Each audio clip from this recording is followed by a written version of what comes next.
Hi there, I'm your host Marlene McConnell and welcome to the Surviving Trauma Stories of Hope podcast. In this week's episode, I am delighted to welcome Tate Barley all the way from Houston, Texas in the United States. Tate carried a burden of shame for years, stemming from poverty, addiction, and the struggle of being a closeted gay man. Through Alcoholics Anonymous, he found sobriety and now seeks to inspire others by sharing his transformative journey.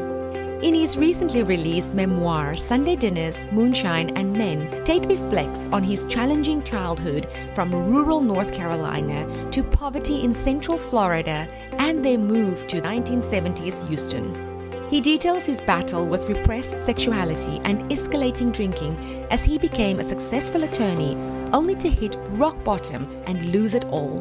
Tate's story resonates as he pursues self-acceptance and inner peace. Having overcome, Tate is now a successful practicing attorney, speaker, author, and educator, living in Houston with his husband of 6 years, Anson, and their dog, Emerson. It has been an absolute pleasure to have Tate join me on this podcast conversation, and I know that you will love this episode. Thank you for joining me on the podcast, and please head over to my website and download your free journal prompt and relaxing meditation on the resources page. Also, please head to amazon.com, takelot.com, and now Audible for an audiobook. Get your copy of my book, Ray of Light. If you feel called to connect with me to be a speaker at your event, then please email me at hello@mycenteredlife.com. As always, stay tuned and keep listening.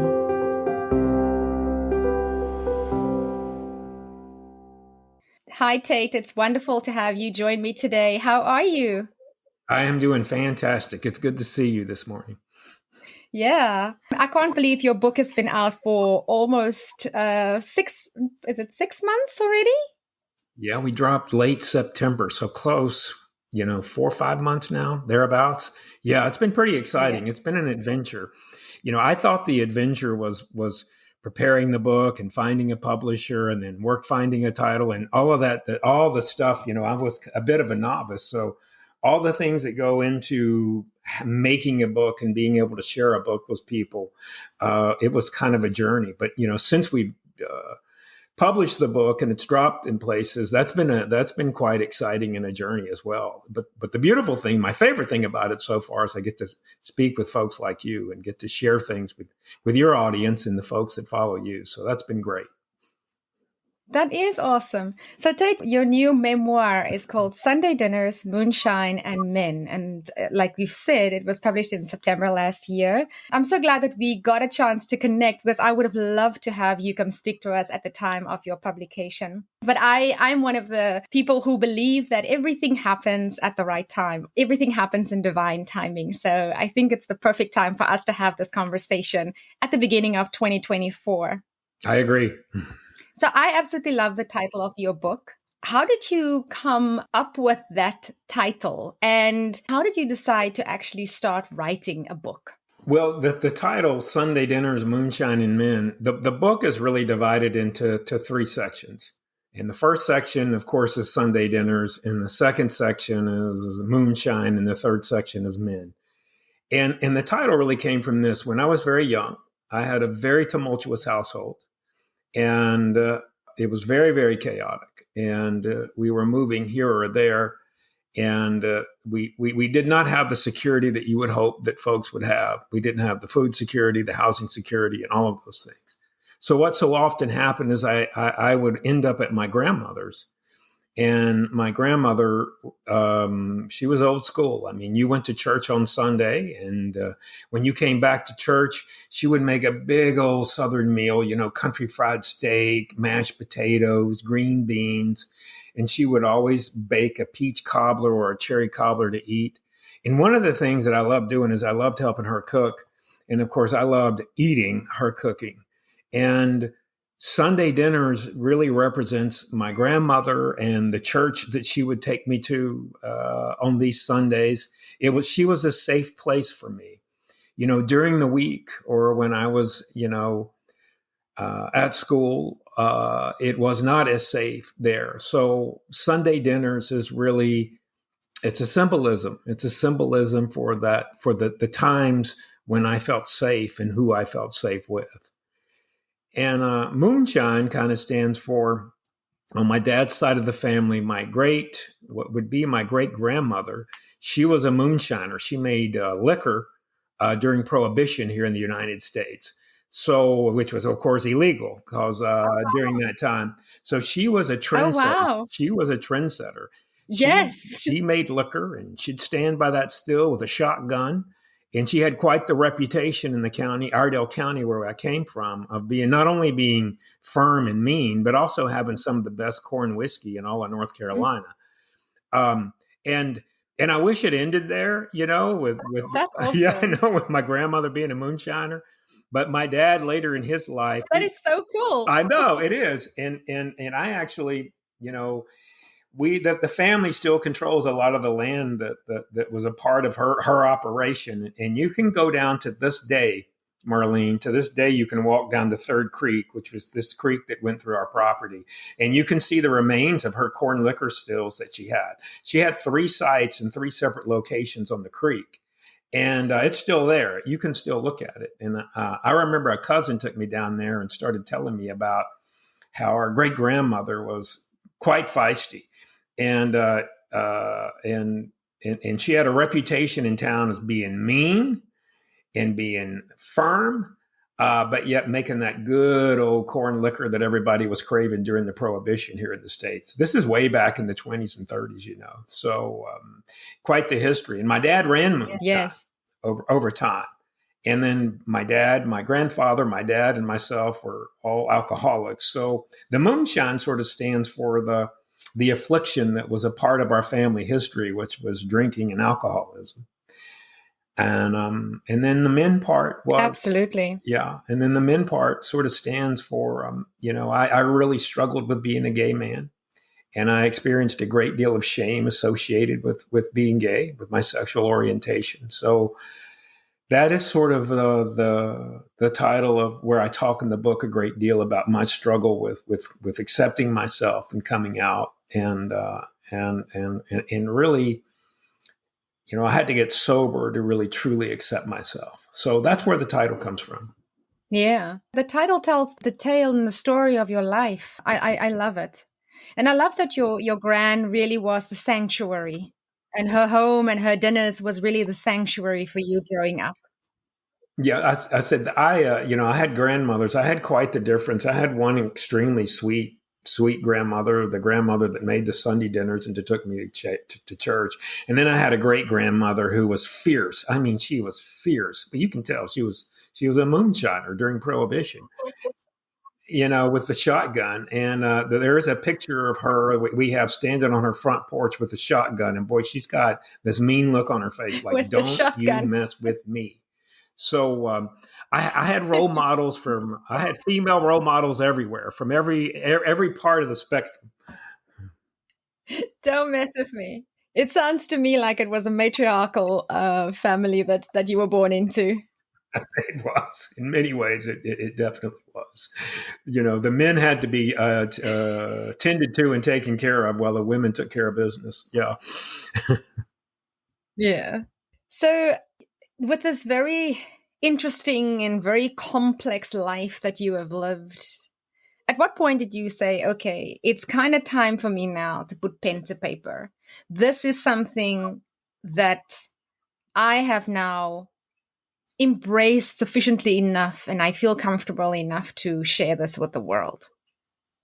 What did that sort of look like for you? Yeah, for me, it didn't, I've been in recovery from alcoholism for 25 years. I'll have 25 years clean and sober tomorrow, in fact. Oh, wow. My sobriety and clean date is January 12th. Yeah, 1999. So it's quite the week for me. It is. And 25 years. We stand on the eve of my being clean. And I'm excited about it. But anyway, as part of the recovery journey, I got sober in Alcoholics Anonymous, and I'll just put that out. That was my journey, was through AA. Others have other journeys. Yeah. And part of in Alcoholics Anonymous, part of our approach to recovery is doing a lot of writing. In the book, it's a memoir, but it's not really a memoir about me so much as it is a memoir about my dad and I. My dad was a very larger than life character. extraordinarily narcissistic. I loved him, but he was extraordinarily narcissistic. And so much of the chaos and the trauma that went through our family home was driven by him, if not all of it, frankly. And as a result of that, he and I had a very tenuous and chaotic relationship ourselves. So my dad died in 2012, Marlene, and I still had so many issues wrapped up with this man. I still hadn't resolved so much of the negativity and the baggage that I was carrying around, and maybe even the trauma that he had caused. So I put pen to paper. And when I started writing about him and our experiences, I immediately was feeling better. He had been gone a year, but yet I was still struggling with our relationship. So I wrote all this down, and then I dictated it on a microcassette recorder and handed it to the transcriptionist at my work. And she gave it back to me because I just wanted to see it typed out. I had no real plans. And then I got busy at work, as we all do. And then about 1 or 2 months later, she came back to my office. She knocked on the door and she said, so when are you going to give me more transcription about your book? And I said, what book? Your book? The one you're writing about you and your dad. And I said, she says, I want to know how it ends. And I'm like, really? So, I wish I could share with you that, I was, meditating on a rock in a national forest somewhere, and I was divinely inspired to write a book, but I can't. That wouldn't be the truth. I have to share the truth with you. And the truth was, I'm like, really? You want to know the ending? And I thought about it, and I said, well, why not? So here we are. Well, I'm so glad that she took it upon herself to inquire, because now you've gifted us this book. Yeah. I would just say that in the book, she was an angel in my life. And in my book, I talk a lot about the angels that have been a part of my life. And she was an angel, particularly, not only because she sort of said what she said about, I want to know the ending, but the book was extraordinarily therapeutic for me.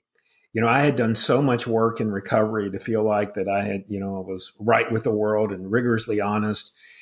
But I recognized that Marlene, that I was still carrying around a lot of stuff that I had not dealt with.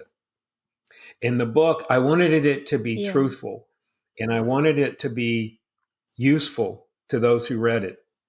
And I feel like the only way you can be useful is to be truthful. And by the time I was done writing the book, I recognized that I had not forgiven my dad, and my not forgiving him was creating what was drowning me in its own way in my current life. So the book gave me that power to finally forgive him, and it was a really wonderful feeling. Yeah. And forgiveness is not something that is easy to get to. But just for the listeners, what can you provide us with some background to the relationship that you had with your father that led to you ultimately needing to forgive him? You bet. Like I said, my dad, I had a very interesting beginning. I'd say that facetiously, really interesting. I had a very odd beginning in that, I was not aware that my father was my father till I was 5 years old. My mom had separated from her first husband, and during that separation, she met my dad and became pregnant. For her reasons, she decided to go back to her then husband. And then legally in those days, when I was born, which was in 1965, it didn't matter who your natural father was. Whoever the woman was married to was considered the legal father of the child. So I spent the first 5 years of my life thinking that another man was my father. Eventually, mom and my natural father got together. His name's Tate also. And he was really a larger than life. By the time I was 8, he had abandoned us. And then he came back. And then by the time I was 10, he had abandoned us again. And the last time he abandoned us, Marlene, he just disappeared. And my mom had myself and my three younger sisters, and my youngest sister was merely an infant, and Dad just disappeared. And we reached the point to where we ran out. The power was cut off. The water was cut off because we had no money. And then food began to disappear. And but for the kindness of our Oh, that's neighbors, terrible. we would not have survived. So eventually we had to call our family and say, come get us. I mean, Dad's just disappeared and we don't know where he's at. I knew that I had never really forgiven him for that. Yeah. And did you ever know where he went when he just disappeared? Yeah. The only thing my dad he never told my mom anything. It was as if she was not worthy of knowing all of that, which was, they had my dad could be a hard man. And I asked him once I was an adult, and all he would say is, he said, I went to Houston to figure things out. And he told me the story about, how the mob was chasing him, and you could tell that he wasn't telling the truth. But I don't know that we ever really knew the truth. Yeah. But what I do know is that he had spent some time in Houston when he disappeared. And that was eventually how we wound up here in Houston, later. Mm-hmm. And I also think that, growing up with parents, we oftentimes only get to experience the side of them that they choose to show us. There's a part of them that we don't know and we will never know because they choose not to show us that side of them. And you think, Marlene, that I just honestly, I don't know that my dad was ever capable of really being an adult. I don't think he liked the role of being an adult, and and he just wasn't ready for kids, and I don't think he was ready for any form of real commitment. And I don't know why that is. I mean, I'm sure he had his own things that he was dealing with so much, but nonetheless, he just wasn't ready for it. And and by the time he was 35, he had 2 kids from his first wife and 4 other kids, and he did not embrace that role. He wanted to run the roads, and he was a womanizer. He was a drinker. He was a flim-flam man. He was always chasing the next big dream to make money. And he just wasn't ready for all of that. I mean, clearly, he wasn't ready for it. Yeah. And this obviously had a direct impact on the family and the family unit and the different roles that you have to play. Because I would imagine that, if he just left and disappeared for, weeks at a time or even months at a time, that you would have to almost step into that role until, such time as he would return. Would that be a fair assessment? Yeah. I mean, I think Marlene, as I look back, I mean, that's exactly what had to happen. I remember I was 10 at the time, and we were almost 3 months into my dad having disappeared, and everything had run out. We didn't have a phone. Our water had been cut off. I was carrying buckets of water from the neighbors so we could flush our toilets and fill up our sinks. And it was a terrible time. And I know my mom loved him, and I know my mom struggled, and she knew how angry he would be if he ever came back. And she called our kin people to come help us. I mean, Dad had so much pride, and he did not want anybody knowing our business, particularly if it reflected poorly on him. That's who he was. Mm-hmm. Eventually, I remember sitting on the porch one night with my mom, and I just said, Mom, we've got to go. We've just got to go. And, my mom and I talk about it to this day, that conversation we had. And she says that, son, you had become the man of the house at 10 years old. And she has apologized many times because I was thrust into that role. But for me, it's okay. I don't mind. She just needed someone to say, it's time for us to go. And it was me who did it. Yeah. During this time, Tate, you were also struggling with puberty that was happening, and your sexuality, as well as the situation that you had in your household with your father. I remember you mentioning in your book that you and your father at one stage during that time period almost became drinking buddies. Would you want to share with us sort of how did that come about? Where did it start for you? Was it something that was initiated by your dad, or was it something that gradually happened because he was an alcoholic? I never knew my dad not to drink. His father was a drinker, and obviously his grandmother was a moonshiner, and alcohol was just a part of that masculine world of the South here in the United States, and that kind of talk. And my dad exemplified that toxic masculinity kind of guy. Your heritage, basically. He exemplified that. And I remember when Dad finally came back and collected us after we had to leave Florida, and he made this commitment, of, I'm back. I promise I'm back. We started trying to put our lives together back as a family, and we were in North Carolina at the time. And here's kind of how it happened. The religions that I grew up on made it very, very clear that being gay was an abomination. That if you were gay, if you had an attraction to the same sex, particularly if you were a guy, it was particularly bad if you're male and you were attracted to other males. You were an abomination, and you are ashamed to your family, and you are ashamed to God. So that was the drumbeat. That was the ideology that was beat into me, all around where I grew up. And I remember we were sitting in a trailer. We lived in this beat up trailer on an old farm road in North Carolina when my dad came back, because our financial situation did not improve very much, even after he came back. And for the first time, there was a news event, Marlene, of the first gay pride parade in San Francisco in 1977.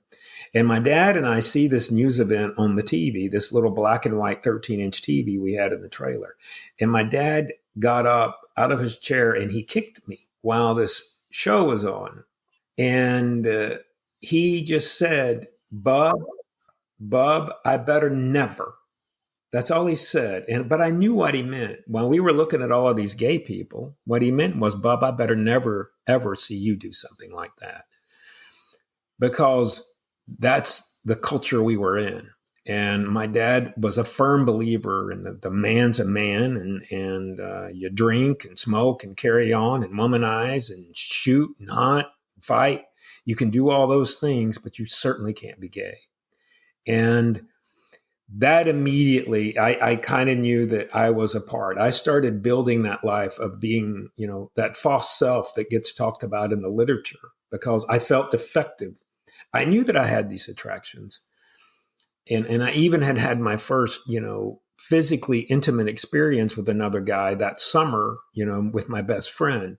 So I knew that that's where how I felt and where my attractions were. But in the world I lived in, that was an abomination, and it was a thing of shame.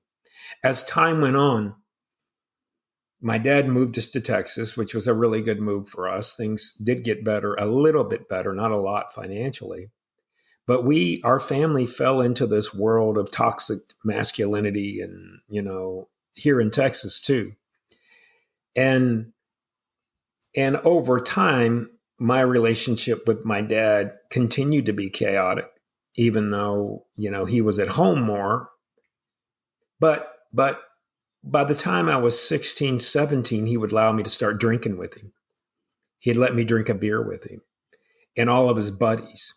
And so we started building this camaraderie, when he was out in the garage, or sometimes he'd even take me to the beer joint and say, Bub, if you want to come along, you can. You can have, a little bit of beer, but, not the whole time. And then as I got older and became legal for me to drink, that became my relationship with Dad. My dad became my party buddy. And while I was an active alcoholic and he was an active alcoholic and we were party buddies, I was just sort of able to repress all the feelings I had for my dad, and we were buddies. Yeah. But when I got sober, all of that changed all over again. And, and with my dad, I mean, like I said, we had a lot of fun as drinking buddies, and I was an adult by then, but we never dealt or talked about, him abandoning us multiple times. Clearly the multiple affairs that he had openly, while in a marriage with my mom, the abusiveness, the physical abusiveness he would direct towards mom and sometimes towards me. He never did it with my baby sisters, but my mom and I would get the brunt of it when he reached that point of the physical abusiveness. And which was not often, but boy, it was enough. And I just pushed all that down, Marlene. Yeah. I didn't try to deal with it. I had a good relationship with him. We were drinking buddies, and I just left it at that. Yeah. So you had this difficult relationship with your father, which ultimately sort of led to your struggles with alcoholism. But when it comes to your sexuality, was that something that obviously it wasn't something that at your household you thought would ever have been accepted. So what was your journey like to live openly as a gay man? It was a long, arduous journey. But I can only imagine. And I'll tell you, and it really started, how it started was this. Eventually, my dad moved us to Houston, Texas, where I am still to this day. Most of my family is still here. And it was a good move for us. I mean, it was a chance for us to start over, not only financially, but a chance for us to start over as a family. In the first place we moved into, we came to Houston in 1977, and Dad moved us here because he said, Houston's booming. And he would keep telling me, he said, Bub, that was what my dad called me. He called me Bub or Bubba. He said, Bubba, he says, let me tell you, all dreams can come true in Houston, and it's booming out there, and that's where we're going. And I didn't pay much attention to him because we were constantly moving places because it was booming and all of our dreams were going to come true. So Houston was just another city on the list when we left, as far as I was concerned. And we moved into this apartment complex. Yeah. And I swear to you, Marlene, everyone in this apartment complex was like us. They were poor. They were scrambling to make a living. They were working folks. And they had all just moved to Houston. As a result, I met a lot of friends. And one night, there was a bayou that ran behind the apartment complex. And one night I had a buddy of mine, Bruce, said, hey, I've got a 12-pack of beer, Miller High Life beer. Do y'all want some beer? And I'd never, drank before. And I was hanging out with 3 or 4 of my buddies that night with this beer. And I drank the first one, Marlene, and I was like, wow, it doesn't taste great, but I feel good. And then I drank a second one. And it was like the weight of the world was starting to lift off me. I was catching this buzz that I had never experienced before. And then by the third one, honestly, I felt like all the suffocation. I mean, there we were. I was sharing a room with my 3 baby sisters. We were living in this rundown apartment complex. There was never any money for anything. I was in a school I didn't like, around people that felt dangerous to me.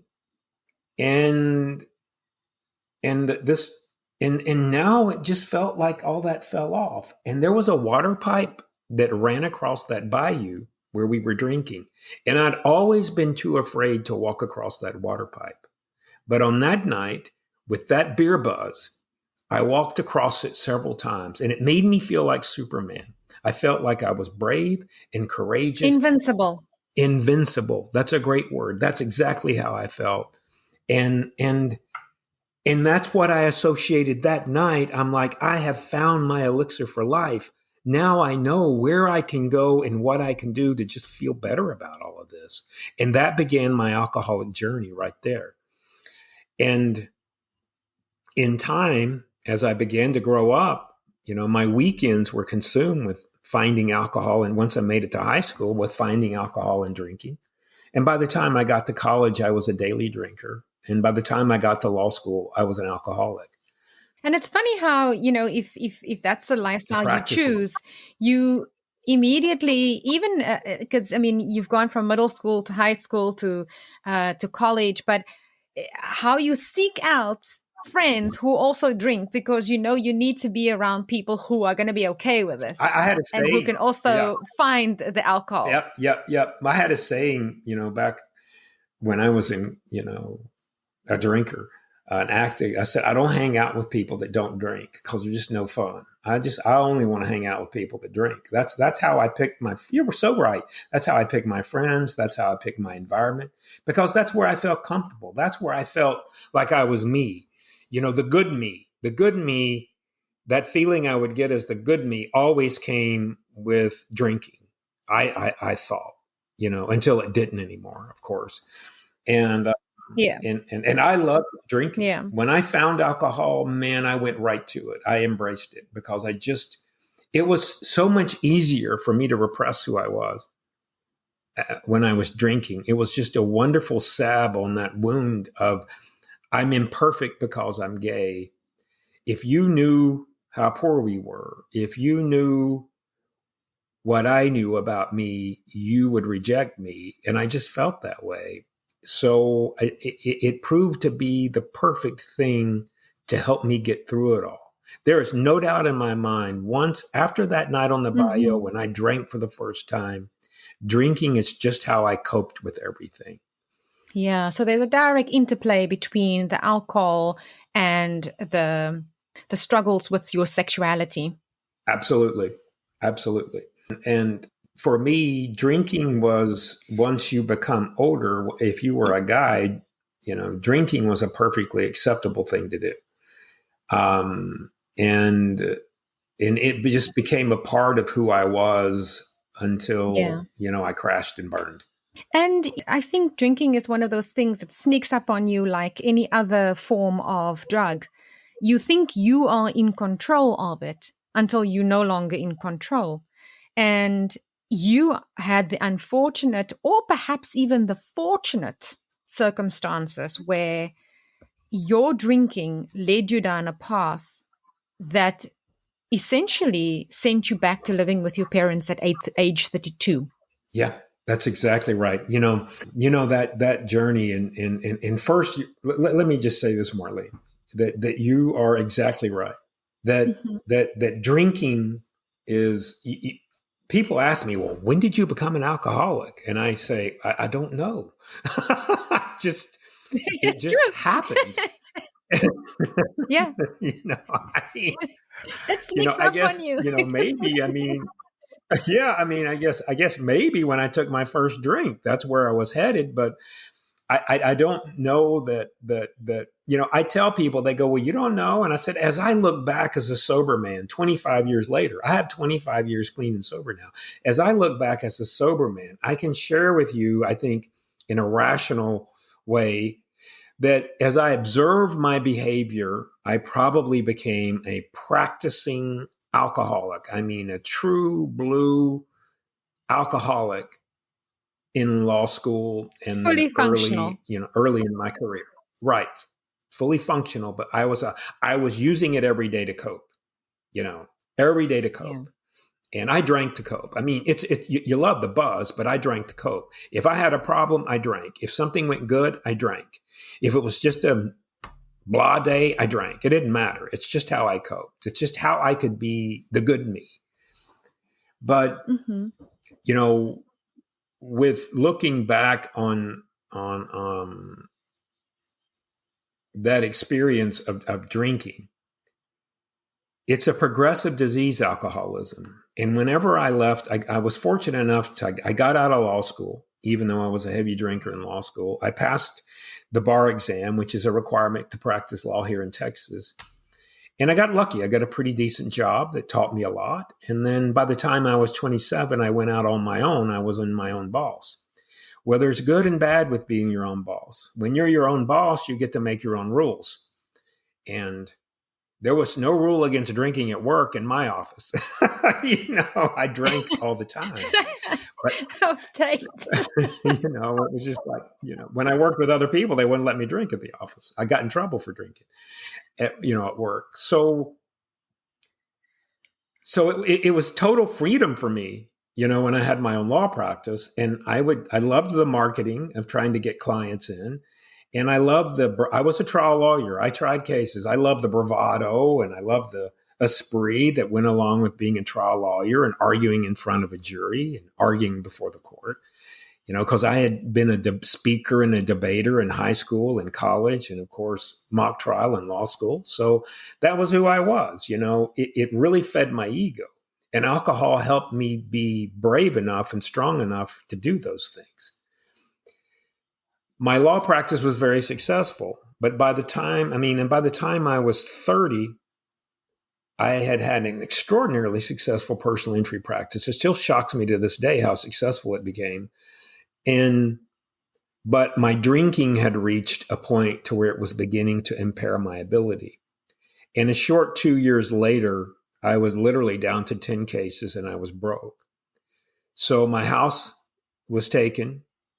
And I lost my law practice and I lost all my money and I was back at my parents' house, just like you said. And I was back at my parents' house and I spent 9 months living with my parents with no job to speak of, just drinking in their garage and thinking about, how I was going to make my comeback. But yet I would not do anything. I wouldn't do anything but drink to make an effort to make a comeback. And then finally, I eventually reached a point to where I couldn't go anymore. So when you reach that level of rock bottom, was that enough in your life to be the wake-up call to say, Tate, this is the turning point. This is where you have to embrace who you are. This is where you have to get help in order to make this comeback. Was that rock bottom enough for you? I would say yes.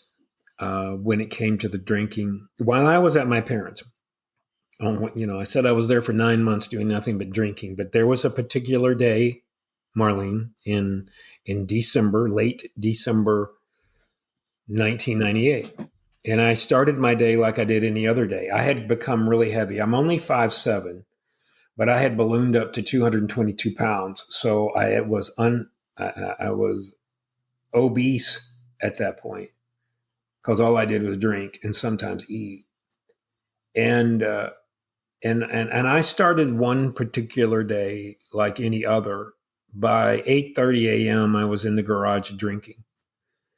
And on this particular day, I was also hitting whiskey. And then I don't remember anything. The next thing I remember, Marlene, I was lying on my back on the garage floor. And not to get unpleasant, but I think I need to be honest. I had defecated all over myself. And I had urinated all in my clothes.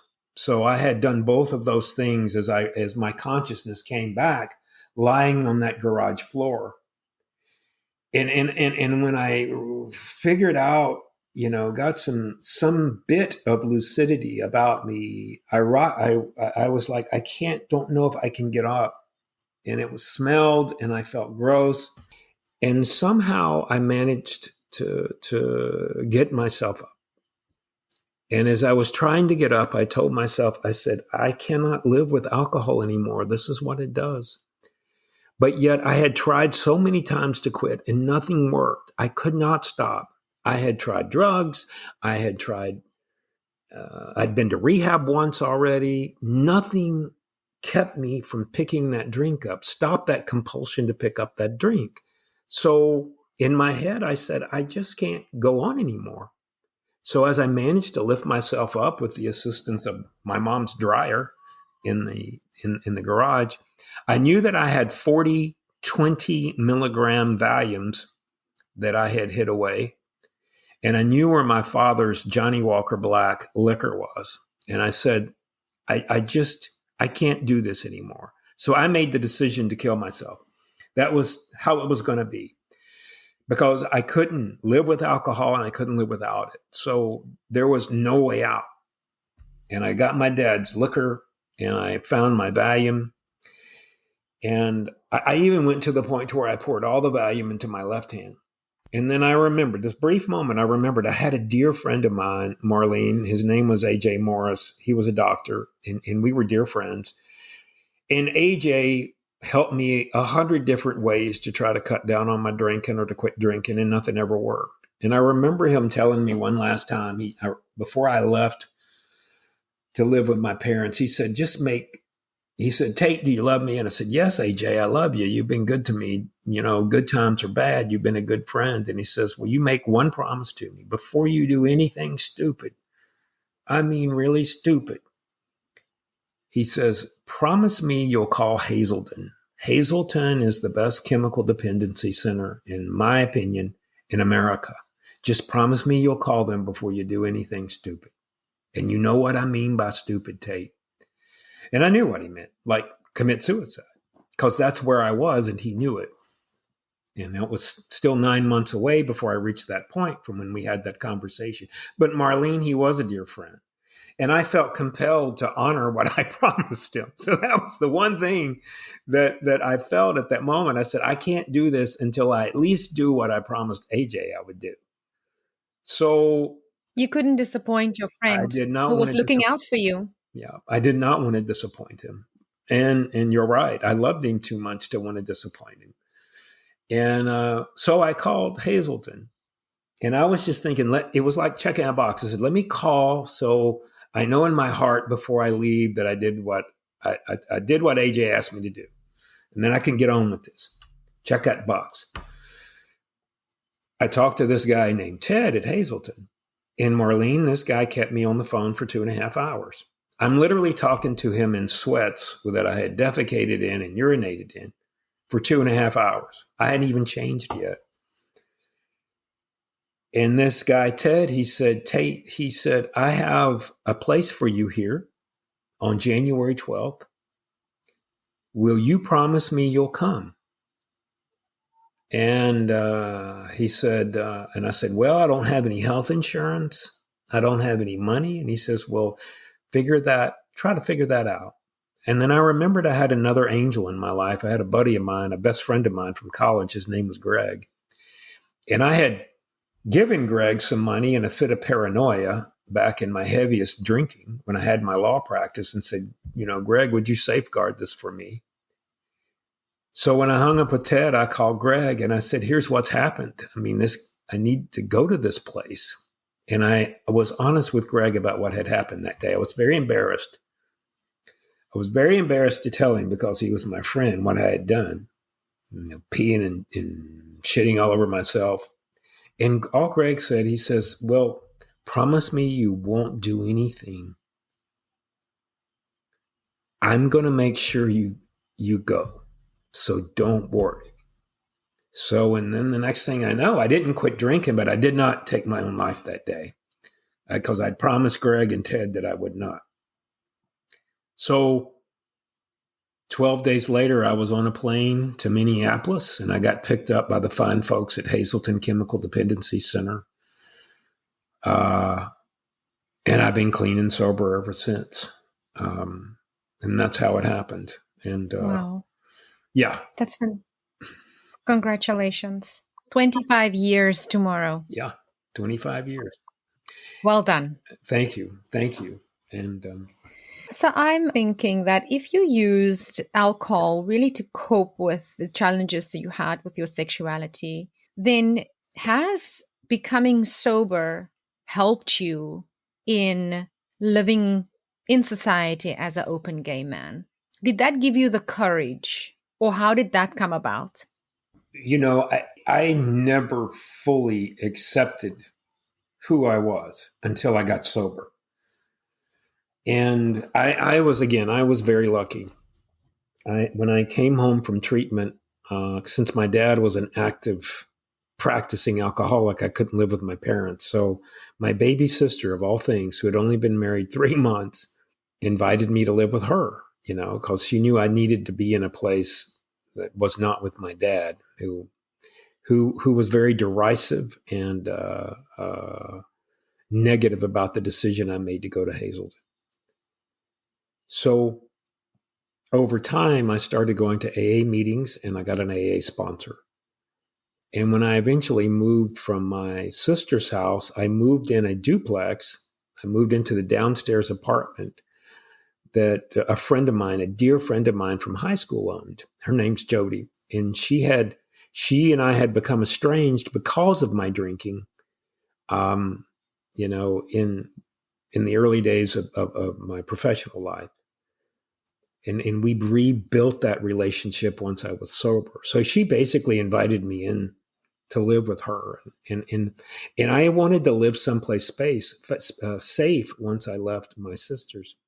Well, lucky me, 3 blocks away was the Lambda Recovery Center. And it was a place where the gay and lesbian and transgendered community would have AA meetings. It was the closest AA meetings I could go to. So, and I knew that I was gay, but I knew that I hadn't quite become comfortable hanging around other gays. So I just made myself go to a meeting one Sunday. And I walked into this meeting called the Sunday Morning Step Study. And at first I was like, oh, I don't want to be around these people. I don't want to be like them. I knew I was gay, but I didn't want to be like them. I was still referring to gays as them. Yeah. And over time, as I started working the steps at Lambda and getting sober, them became my friends, and they became my confidants, and they became my counselors. And as I began to grow up in that community, I began to accept who I was. And within a year or two of sobriety, I can honestly say I was walking around with my head held high as a sober, clean, gay man, and I was proud of all 3. And I'm also so proud of you. Thank you. It took me a while, but I got there. Yeah. Look, I mean, making any life changes is a transition where you have to leave one life in order to get to the next. And that's never an easy transformation, a metamorphosis to undergo, because even though it's our experiences, there's the impact on everyone else. And I think that sometimes, it is that metamorphosis, like you have to squeeze through and it has to be sort of uncomfortable in order to come out in full acceptance on the other side. And that is a mental and a physical experience, and it does take time. And so I'm just glad that you described this stable and beautiful community that you found. Like I said earlier to you, I believe that everything happens in divine timing. It happens when it's meant to happen, and all the pieces fall into place because you managed to acquire your sobriety, but you were engulfed and held by those that knew that what you were about to become. And it's beautiful how it all came together. And that is a wonderful way to describe it, Marlene, a stable and beautiful community, because that's exactly what it was. And I felt, in my head, I didn't feel like I was worthy of acceptance for a whole lot of reasons. But this was a community that accepted me absolutely. And because, we had to share openly and honestly about the things that we had done and our drinking and other things. And, there was no judgment. The love and the sharing and the support was unconditional. And whenever you can get that in a community, it's a very beautiful thing. And it empowers us. And it makes us crave wanting to help others too. I mean, that knowing that there is a power to where you can help others who are also troubled. And that's the great gift of being clean and sober now is recognizing that part of what's going to keep me sober is me helping others. And I don't think that's anything you could have convinced me of when I was drinking. So, yeah. It's true. It's true. I wanted just to ask, I mean, knowing that you grew up in North Carolina, you come from a line of a lineage of family members who, had held very staunch views about manhood. Did you ever have the opportunity to have that conversation with your parents, but more so with your dad in particular after you came out as a gay man to the world? You know, I did, but I came out to my mom way earlier than I came out to my dad. I just couldn't bring myself to tell my dad. I was out to my friends. I was out really to the world at large, but I was out to my sisters and my mom, and we didn't talk about it because I told them, I said, I'm just not ready to tell dad yet. So, and that was a shame. Then something very special happened. I was 47 years old. It was near Christmas in 2012. I was 47 years old. And I had been out and I'd had a few, limited relationships, but I had reached the point where I thought, being in a long-term committed relationship is just not for me. And it's likely not going to happen for me, but that's okay. I had accepted that. And there was so much I could do with my life without necessarily needing a long-term committed relationship. And then I met Anson, who is now my husband,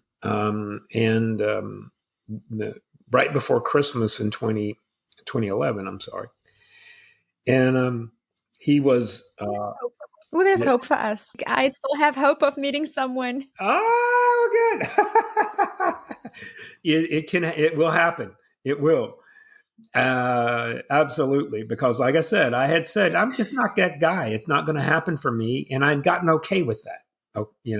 I'd become okay with it. And then there was this beautiful, beautiful, smart, kind, beautiful guy that I met. And he was living in Philadelphia. He was home visiting his parents. He was in fellowship. He is a developmental and behavioral pediatrician. And so he was in fellowship in Philadelphia. And it was like, maybe this isn't meant to be either. He lives in Philadelphia. I live in Houston. It's not going to work. But we kind of stayed in touch. And 2 weekends later, he says, you're welcome to come to Philadelphia. And I looked at my calendar. I'm a trial lawyer, and I had a lot of trial settings. I had a trial setting, that coming Monday. I had depositions. I had this busy life. And I'm like, I don't see any space on my calendar to come visit you till probably April.